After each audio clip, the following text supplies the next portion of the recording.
Thanks, Liberty. Thanks, everybody, for joining us again this week. Really appreciate your time. I know that there's a lot being asked of you right now. So we're going to try to keep it sort of high energy today. We've got several different speakers to introduce you to. As you may remember, my name is Bill Braniff. I'm the director at START. I've been here for a bit over 8 years. Prior to that, worked at West Point's Combating Terrorism Center, another research center at the United States Military Academy. Before that, I worked in nuclear counterterrorism with the National Nuclear Security Administration.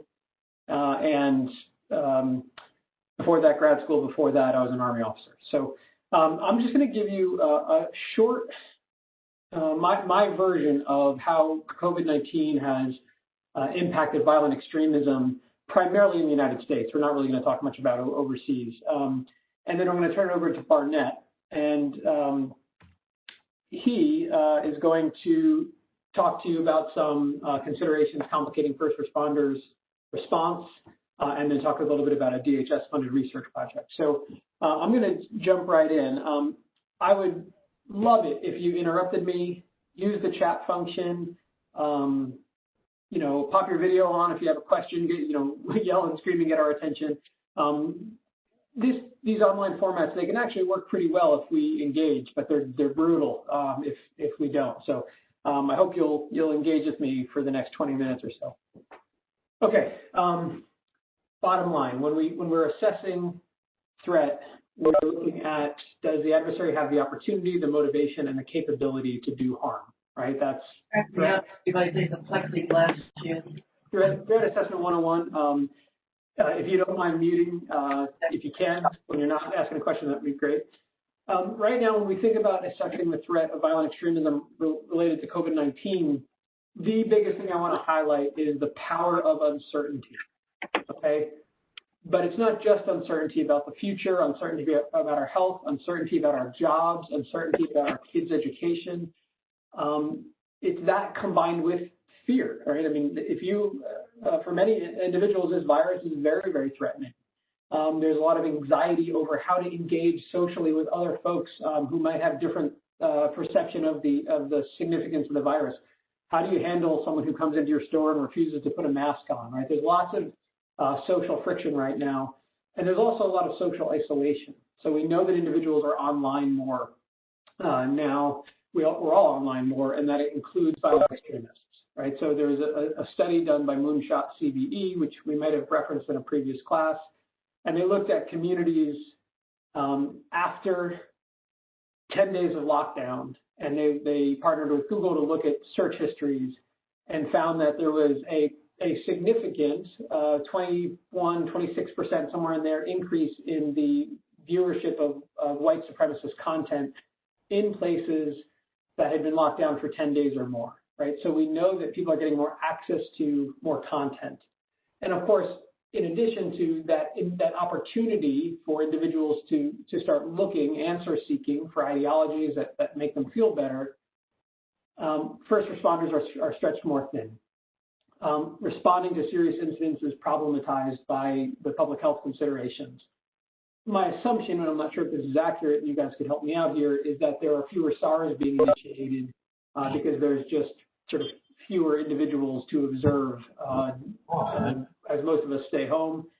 And then there are opportunities to target soft targets.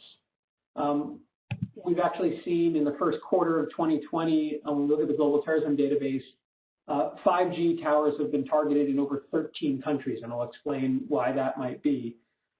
We've also seen medical facilities protests, of course, as attractive soft targets. Okay, motivation. This is a difficult moment for governments, right? Right now, they have to act. They have to take actions that are sometimes. Sorry, my dog is whining at me. They have to take actions that are unpopular. But they're doing this right at a moment where their legitimacy is being questioned by sort of bloggers and extremists and by mainstream publics who are questioning how well the government has handled this virus. And so, right, just when they have to act, their legitimacy is being questioned to a greater extent. Motivation. The conspiracy theories are flourishing. A Carnegie Mellon study found that 45%, think about this, 45% of the COVID-19 related content on social media being circulated emerged from foreign influence operations, Russia, China, Iran, North Korea, and they included in that content 100 different conspiracy theories about the virus.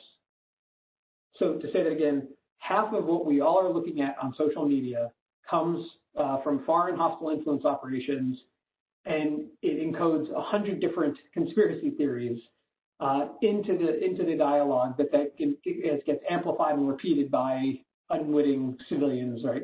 All of us hit retweet or whatever and add to the problem. And these conspiracy theories are blaming certain people, right? Jews, Asians, the government itself for the virus. And of course, other kinds of motivation, there's just a real disparity between who gets what kind of treatment, who gets to work from home, who has to show up at the office, right? And so for some, there's an exacerbation of grievances around inequity between the haves and the have-nots. We'll talk a little bit about capability, right? We have seen extremists, say that people who are sick should use themselves as a vector to infect other people. But we're not. I don't think any of us anticipate super scary bioterrorism threats based on someone weaponizing COVID-19 in a science fiction kind of way. But what has been made very clear to extremists all over the world is that a biological weapon can be absolutely devastating to the economies and the governments of adversary nations. And so while we don't see this as an immediate tactical threat, the implication and the incentive to pursue this capability as a longer-term goal has certainly been highlighted right now. And then, of course, we've got ardent protesters who can follow up, who can rapidly escalate the protests against COVID-19. Okay, so this is the once over the world. I just want to give you a few examples quickly about what this looks like. Okay, I feel like we're in the middle of a 3-act play. And the first act of this 3-act play were anti-government protests who were protesting lockdowns. The most prominent group within this first act were adherents of what's called the Boogaloo movement. And many of you have probably seen a few articles or heard about this movement. It sounds a little bizarre on the front end, but the Boogaloo is a code word. It's coded speech, and it's meant to refer to a second civil war, either a racial civil war, a racial holy war, or just a revolutionary war to overthrow the government and replace it with either a more authoritarian government or a more libertarian government. There's different strands of this kind of revolutionary ideology out there, but it's anti-government at its heart. And they have this bizarre culture where they use jokes and memes, and this allows them to sort of seem more innocent on the front end, get people's attention. They exploit online communication very cleverly, right? They use humor, a lot of images, and this idea of the Boogaloo, which is kind of a funny sounding term, and then they make it even more strange. They refer to it as the Big Luau or the Big Igloo, and then this leads people to start wearing Hawaiian shirts to protests or carrying banners or flags with an igloo on it, as you see in the picture. So these folks showed up in fairly significant numbers at protests in the early onset of the lockdowns, and they were energized by what they were calling overreach and martial law. I'll come back to the 3-act play. The second threat group, right, Muslim extremists operating overseas. They have been talking about COVID-19 more in terms of as a way to proselytize people. COVID-19 is a soldier of God. This is divine intervention. This is divine punishment against the enemies of Islam. If you're fighting for us, obviously now you know that you're fighting for the right side, and you should be retained you should stay in the movement. If you're not fighting for us, don't you understand now that the West is not as powerful as it pretends to be? Look at how it's struggling with COVID-19. We shouldn't be afraid of them. We know God is on our side. Come and help us fight them. And so there's less implications for homeland security, I think, coming from Muslim extremists relative to COVID-19, right? It's not generating plots in the United States context, so to speak, but it is being certainly discussed heavily online. There have been a few individuals and organizations that have called for individuals who do get infected to use themselves as a vector. And so here we see an activist calling for, and this is not calling for American citizens, but calling for Egyptians who are living in the United States or living in Cairo who get sick to go attack Egyptian government officials, basically attack them, shake their hand, try to contaminate them with the virus. We've seen calls for this as well among violent far-right extremists in the United States, but it's not at the top of my threat register. We see a lot of anti-Asian propaganda, especially early on. We saw a lot of anti-Asian propaganda, and here you see this idea of meme culture using humor, albeit black humor, to spread this anti-Asian xenophobic sentiment. I want to highlight the last phrase here in the text, though. What this is an online instruction for how to escalate the tensions around COVID-19 in order to allow, be able to engage in homicide, but then kind of get away with it. The goal here, though, isn't just the xenophobia or the anti-Chinese sentiment. It's this last phrase: escalation is acceleration. So again, I mentioned the Boogaloo movement is a revolutionary movement. When we think about violent far-right extremism in the United States historically, it's not been revolutionary, it's been reactionary, meaning it's trying to preserve the privileged place of white Americans in the United States. And so it's been anti-Catholic and anti-Black and anti-Jewish and anti-immigrant. This is new and different, right? This is revolutionary ideology coming from the violent far-right, and they're trying to use the unrest around COVID-19, the unease around COVID-19, and then the unease around the second act of this react play, the George Floyd protests, right? They're trying to use those civil disturbances, those protests, the looting, and they're trying to pile on. They're trying to add gasoline to those fires with the specific goal of accelerating, and this is why they're sometimes referred to as accelerationists, accelerating the downfall of the United States. And so all of this unrest around COVID-19 is seen as a tremendous opportunity to take action now and destabilizing action. And as a result, we've seen lots of folks very opportunistically pile on.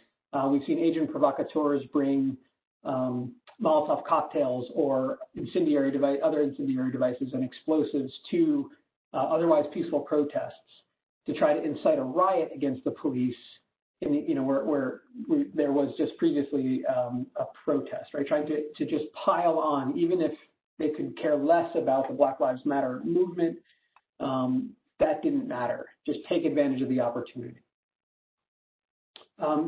This is just an example of the anti-Semitic propaganda. The caption would read that this is what COVID-19 looks like under a microscope. This is a trope about how Jews are sort of the unseen power controlling or guiding world events. In this case, Jews are the unseen force behind the COVID-19 virus. Well, how is that? Well, clearly Jews own the pharmaceutical companies. And so clearly they engineered a virus that would then force governments to pay them, as the pharmaceutical company ownership, a lot of money for a vaccine. And so this is really just one big Jewish conspiracy. Right? It's one version of the conspiracies that are out there. There are many others, and of most concern, I think, in terms of acceleration or volume of new membership would be QAnon. So this is a highly conspiratorial online movement. It really emerged out of the Pizzagate scandal, in which this idea that Compass King Kong was running a pedophile ring out of its basement spurred an individual to go actually engage in a firearms attack against that pizza place in D.C. Out of that, or in the aftermath of that, comes this conspiracy. Somebody on one of the anonymous chans, 4chan, 8chan, who went by the name Q, started dropping these little puzzle piece kinds of conspiratorial notes. And he claims to be, he or she claimed to be a high-ranking person in the United States intelligence community with a Q clearance, a top secret clearance of a certain kind to look at nuclear secrets, and that this person had access to President Trump and access to what was really going on, and generated this very pro-Trump conspiracy theory that there was and I'm not making this up, a satanic cult or cabal that was part of the deep state that is protecting itself and its interests because it is running a child pedophilia ring, and President Trump is aware of it and is trying to root it out. And so you have this very, very bizarre conspiracy, right? Like Satan-worshiping child pedophiles in the deep state, and the president is fighting against it. Pretty out there stuff. It's grown hugely, right? Tremendously quickly. Yesterday or the day before, Facebook banned all QAnon-related groups from its platform because of the explosive growth. It's highly anti-Semitic, and it has called for violence. So it's of great concern. One of the problems here for all of us is that you also have very mainstream, or you have more mainstream individuals who are subscribing to some of these conspiracy theories. We've seen terrorist plots, right? In this instance, a 44-year-old named Edward Moreno, a train engineer at the Port of Los Angeles, confessed to crashing a train approximately 250 meters from the U.S. naval ship, the Mercy, because he thought it was suspicious, that it had to do with COVID-19 and a potential government takeover. He wanted to get the attention of the media and wake people up. And he made a host of comments that actually perfectly mirrored QAnon posts that had just been made. The first is that the government is segregating us, and that this needs to be put out in the open. So the government is sort of dividing and conquering people. This ship perhaps was part of that plot to segregate Americans. That the whole world was watching, and that he was trying to wake people up. And so basically Q posted three things, and immediately after Edwin Moreno acts, he tells law enforcement, basically he reiterates those three statements from QAnon. It's not been sort of proven that he was a supporter of QAnon, but it's highly believed that this was what motivated this attempted attack on the naval ship, the Mercy. We've seen huge spikes in hate crimes. FBI and NYPD initially reported an increase in hate crimes during the initial outbreaks of the pandemics. They range very much in criminal severity. So on the left here, we see Jose Gomez, who admitted to stabbing 3 Asian Americans, including 2 children under the age of 10 at a Sam's Club in Texas because he thought they were spreading COVID-19. But on the right here, we see a young woman who, on the way to the gym, was spat on by an individual who then tried to get a bus driver who was sort of pulling out beside them to run this woman over because of her Asian descent. And so you see this real range of hate crimes. I want to highlight this. We often think about terrorism as the stuff that the high impact stuff, but hate crimes outnumber terrorist attacks by orders of magnitude. We often don't give them as much attention, but they can have just the same kind of national security impact, especially after the fact on social media, right? When we talk about terrorism, we talk about something that has a psychological and political impact beyond the physical target of the attack. And hate crimes, we often think of, okay, the individual targeted was targeted because of some indication of some hate or bias, but it doesn't have that far-reaching psychological and political impact like a terrorist attack. But with the internet right now, it doesn't really matter what the individual motivation was. As long as that attack occurs, it can be amplified, magnified, and foreign hostile influence operations can turn it into basically a strategic attack, right? As well as can local social media behaviors. So the line between terrorism and hate crime is I think blurred so much so now that we have to just spend a lot more time thinking about hate crimes as a strategic national security issue and not relegating it to some sort of lesser crime. Hey, Bill. Yeah.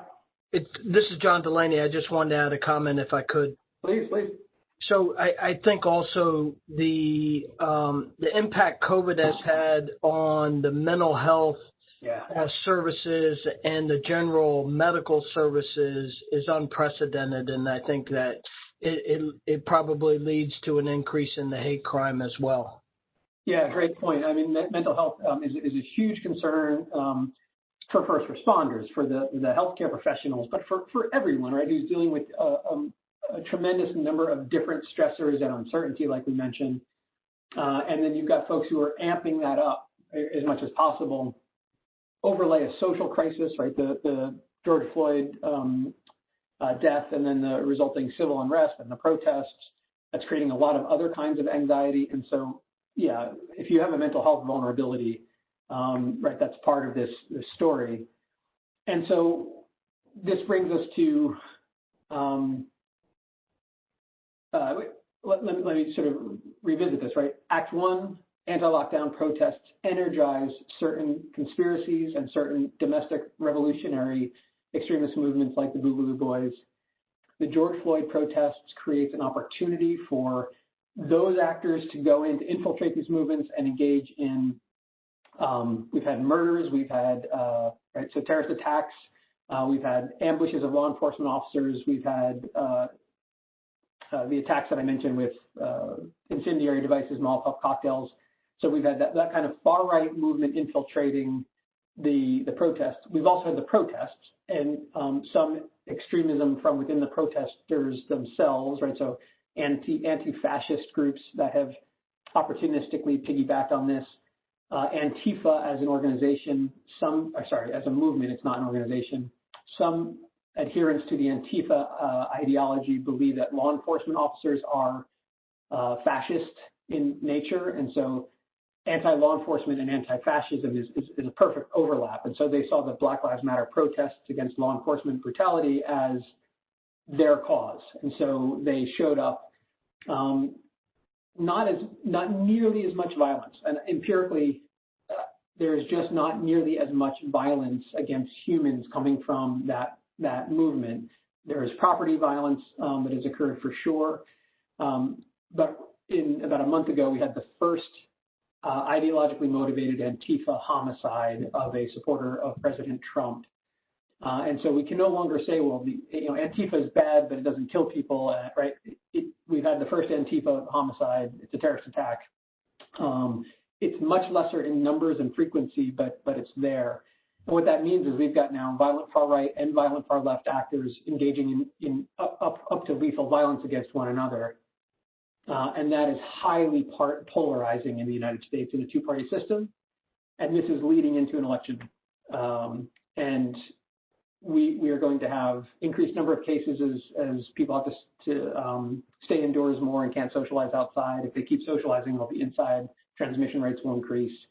There may be a second wave that might coincide with the flu season. We've got all of these issues being highly polarized or politicized in our media. And so the response to COVID, the response to the Black Lives Matter movements, who's worse, the right or the left? I mean, all this stuff is polarizing us and politicizing us, and it's all going to be fodder for a highly contested election. And so I'm very concerned that we are actually going into what will be a worse period of time than we've had to date, as we all get fatigued with dealing with this, but as numbers actually go up, and then this becomes an election issue. So that's on my unfortunate brief about where I think we are. And I'll turn it over to Barnett at this point, but I'm happy to take any questions.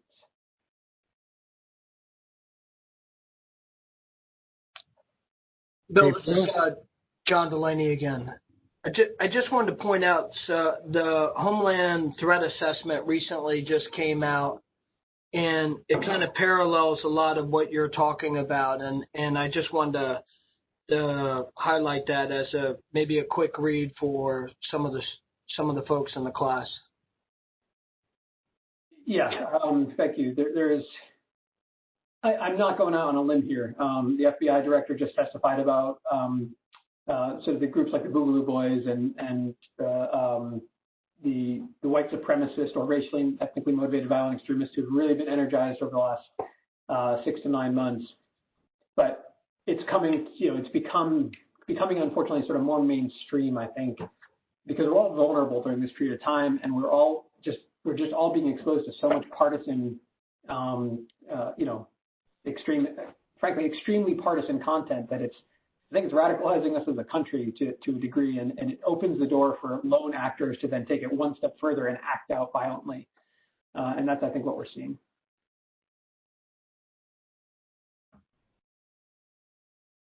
Okay, sorry for talking so fast, but I think we can. Do I have to stop sharing here? Bill, you can either stop sharing or you can drive. Oh yeah, I'm happy to do that. Keep going. Okay, great, thank you.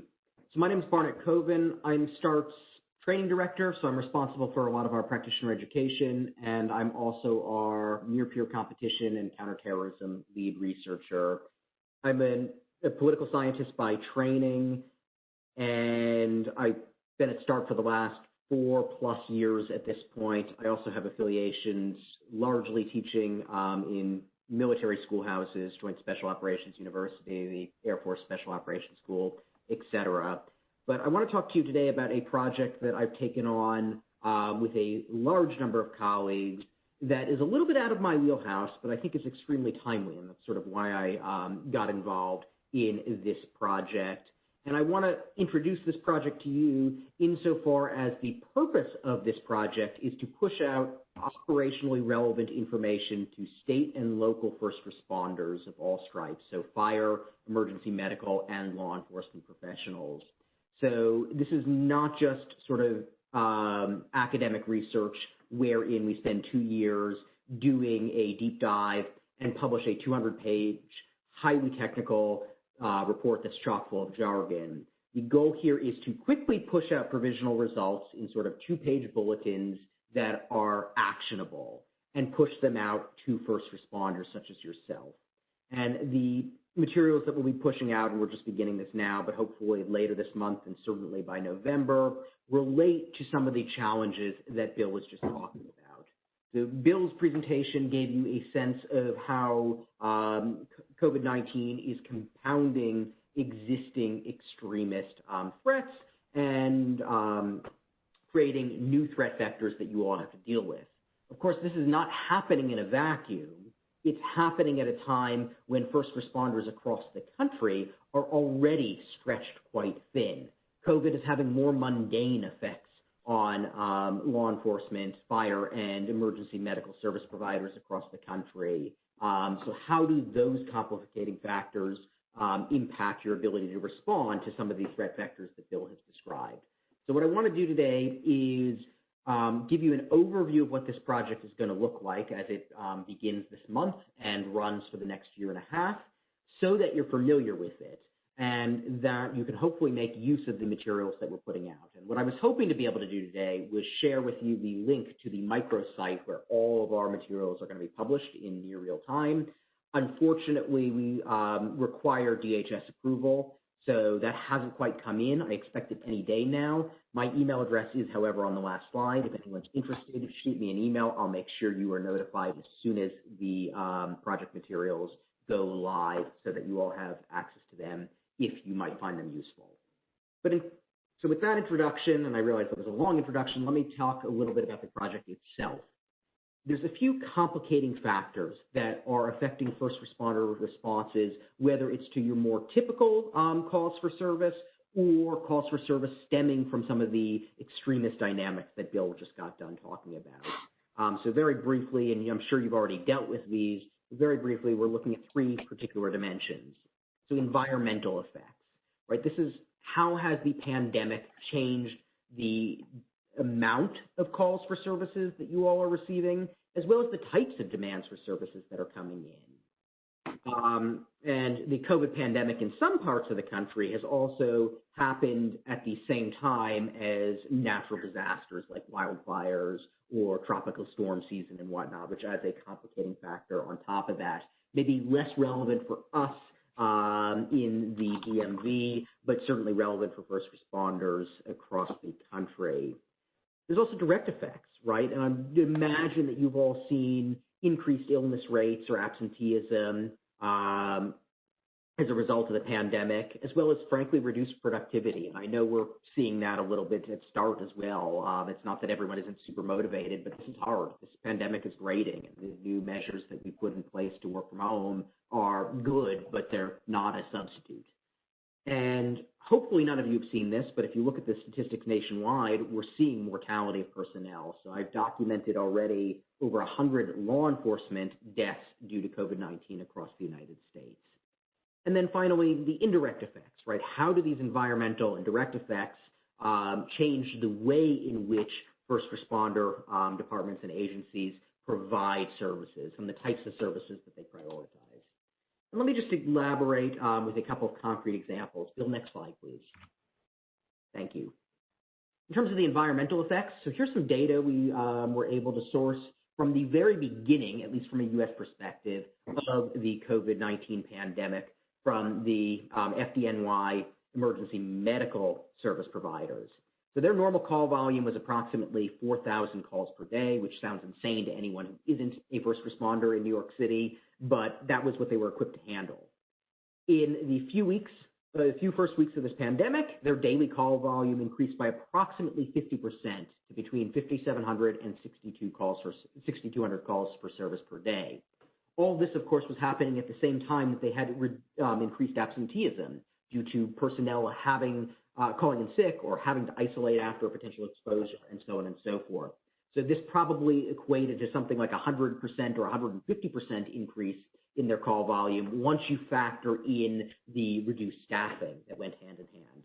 Next slide, please, Bill. A little bit closer to home in terms of direct effects, quarantines in Washington, D.C. Again, in the first month of the pandemic, at least the first month from a U.S. perspective, 177 fire and emergency medical personnel were forced to quarantine in D.C. alone.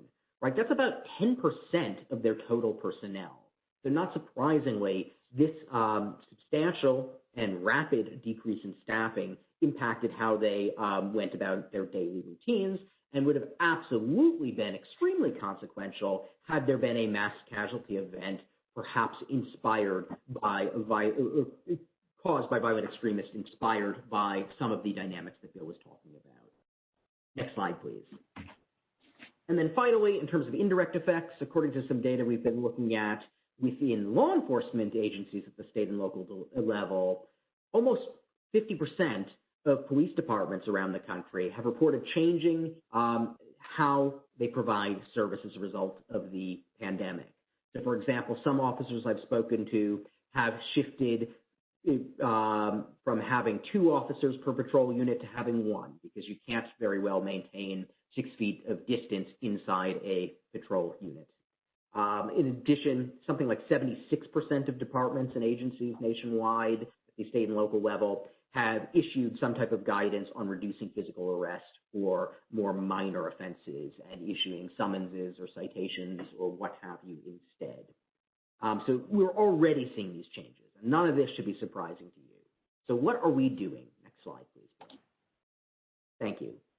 The purpose of this project is to try and help first responders such as yourself monitor more effectively in real time with higher fidelity data that's easily accessible to managers within first responder agencies and departments, but also to line personnel, as well as mitigate the effects.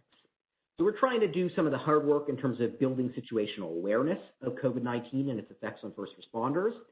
Bill had already mentioned that you've been bombarded by news of the pandemic in the media. So no doubt if you're watching television news or reading the newspaper or however else you get your media, you've heard about mask and social distancing mandates. You've heard about the clinical trials for vaccines that are going on, and so on and so forth. But very little of what the media is reporting on is specific to first responders. And some of this guidance, while well-informed and quite useful in terms of the CDC's guidance on social distancing, isn't necessarily all that helpful. If you're on an ambulance crew, how do you maintain 6 feet separation inside your ambulance and still provide life-saving care? What we have seen is that different departments and agencies are providing guidance to their personnel at varying rates, but that a lot of this is happening in a rather siloed manner, and there isn't as much cross-pollination as perhaps would be beneficial across first responder organizations. So I have no doubt that you've heard from personnel in your own agency about policy changes, but do you know what's being done in West Texas? Is there something that they're doing there that might be useful to you all back in Maryland, for example? And would you know about it? So we're trying to provide some of that information to you all. We're going to look at the literature regarding past pandemics, and there's about 300 articles we've already identified in the academic press that may be relevant to responding to this current threat. And I doubt many of you have the time to read through 300 dense academic articles across a diversity of different fields, but we do. And we also have the ability that I think at START is quite unique amongst the academic community of distilling this to something that's useful not for a bunch of ivory tower academics, but practitioners who have real jobs doing important things day in and day out. And I apologize to any of my academic colleagues if that was a little bit off. We also want to try and provide best practice guidelines based on what we see that appears to be working and isn't, that are informed by rigorous analysis of both quantitative and qualitative data. And importantly, in terms of monitoring current events and collecting data, Bill mentioned that we might expect to see an uptick in COVID cases as the weather gets colder. One, the virus can survive outside of a human host longer in colder climates. And two, there is absolutely, that I'm seeing, a sort of pandemic fatigue, whereas many people were abiding by CDC recommendations. I think that is starting to drop off as people get sick of this pandemic. And there are, quite frankly, real mental health reasons why we need to socialize in something other than a WebEx.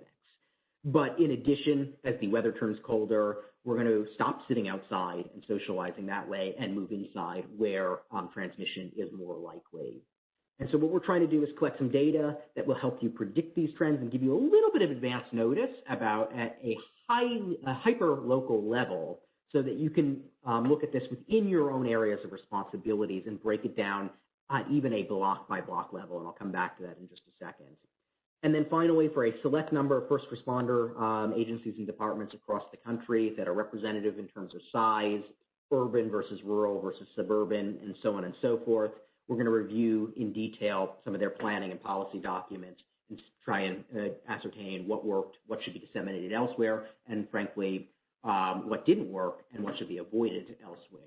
But also with some guidance as to whether or not this is broadly generalizable or if this is unique to, say, major urban areas, right? What the New York City Police Department is doing probably isn't relevant to most police departments, or there are aspects of that that probably aren't relevant to most police departments outside of, say, Los Angeles and other really massive urban areas. Bill, next slide, please.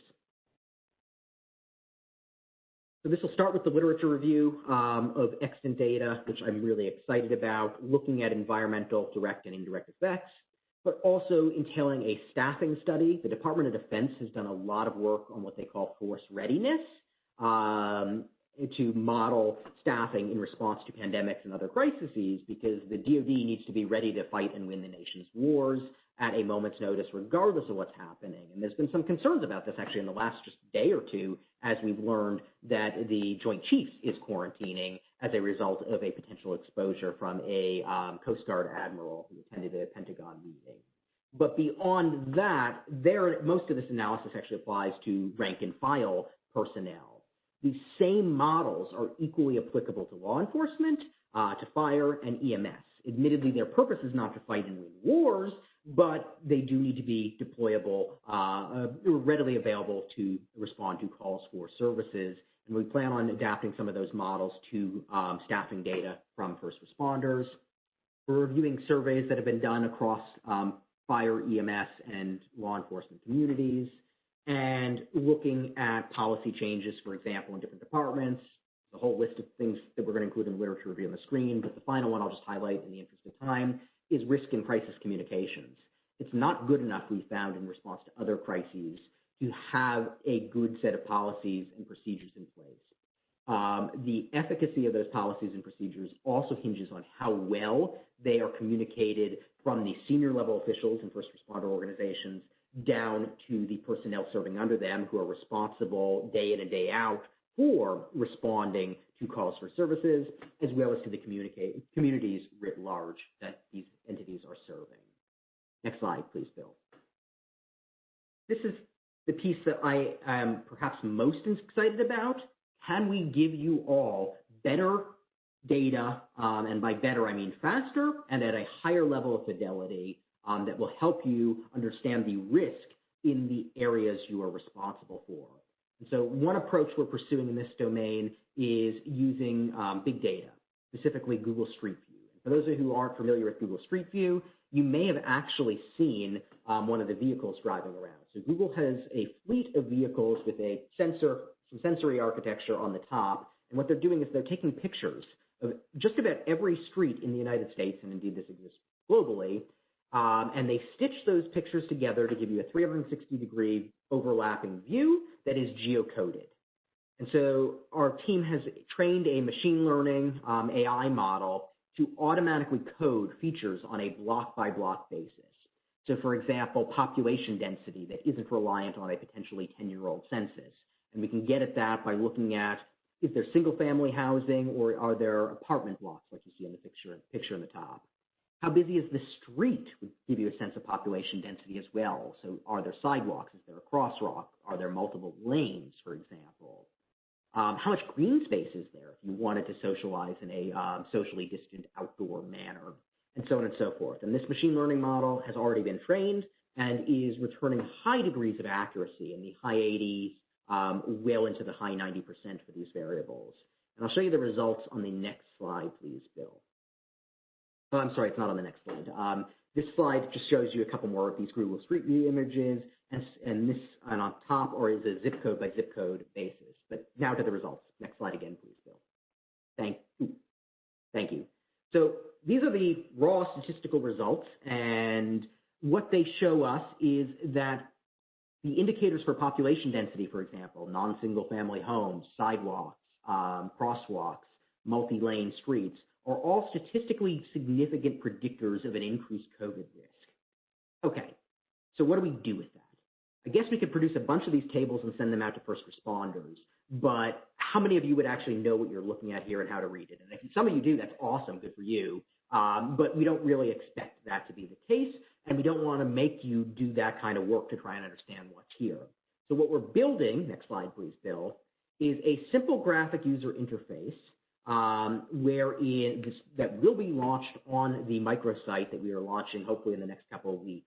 That'll give you a state-by-state breakdown and a drop-down, and then we'll let you zoom into a zip code by zip code basis, and potentially if there's demand, we could break this down to a block-by-block basis, since I know for example, a lot of police precincts within a city or fire departments don't necessarily perfectly line up with zip code boundaries or things of that sort, and provide you the latest data on incidence rates, but also a near-term prediction on potential future infection rates based on some of these risk factors that I showed you on the previous screen. There's no way, just to be clear, that we're going to get strong predictive accuracy and tell you that a year from now, here's what you need to contend with. What we're hoping to do here is give you a few days or a week or two advance notice so that you're not scrambling on that given day when your calls for service increase by 50%, but that you have some indication that we're reasonably confident, say 80% confident, that your calls for service are going to increase in the next week or so. And I hope that would be helpful to you all. Next slide, please, Bill. Quantitative data is great. I'm a big statistics nerd, and I think there's a lot of utility, as I hopefully just demonstrated. But I think the real power here for us is to also leverage some of this quantitative data in combination with qualitative data that we'll be collecting via interviews with first responders across the country, and also by looking at policies and procedures that were enacted at select departments and agencies across the country to try and tease out the exact causal process behind while certain approaches, preventative approaches, protective approaches, whatever, that were implemented worked or did not work, to what extent these are generalizable to other departments and agencies in the country, and also, and I think just stepping back for a second, understanding why they worked and didn't work will help us really make strong improvements and suggest even better possible versions of those policies and procedures. And again, all this will be pushed out in short 2-pagers that will be tagged with a icon, so you can know that this one's for fire, this one's for EMS, this one's for law enforcement. This one might actually apply to all 3. This tranche here is for small agencies with less than 10 personnel, and then this one over here is for larger agencies, and so on and so forth, so that you can easily pull the insights that are going to be most relevant to your responsibilities and your department or agency. Next slide, please, Bill. In terms of the sampling strategy, to my last point, we plan on pulling data and speaking with personnel across first responder types, so police, fire, and emergency medical service providers. This is all being done at the state and local level, but at various different levels, from a large state police agency down to a local sheriff's department with 3 officers or 3 deputies. We'll do this in different areas in terms of population density, different areas in terms of risk factor, in terms of sort of population compliance with social distancing and other CDC recommendations that have an effect, and so on and so forth. Less relevant for the law enforcement side, but especially so on the fire side and in some places on the emergency medical side. We will also split up this data by volunteer versus career organizations. We imagine there will be differences, although we don't fully know what those differences will look like between, say, a volunteer and a professional career fire department in a given area, as well as a whole host of other indicators that we think are relevant. We'll also map this onto community-level risk factors using some of the data I've already showed you. Next slide, please, Bill. So while I wrap up, I did mention I wanted to make sure you had my email, so I want the slide up for a few minutes while I finish talking. My email and phone number is there.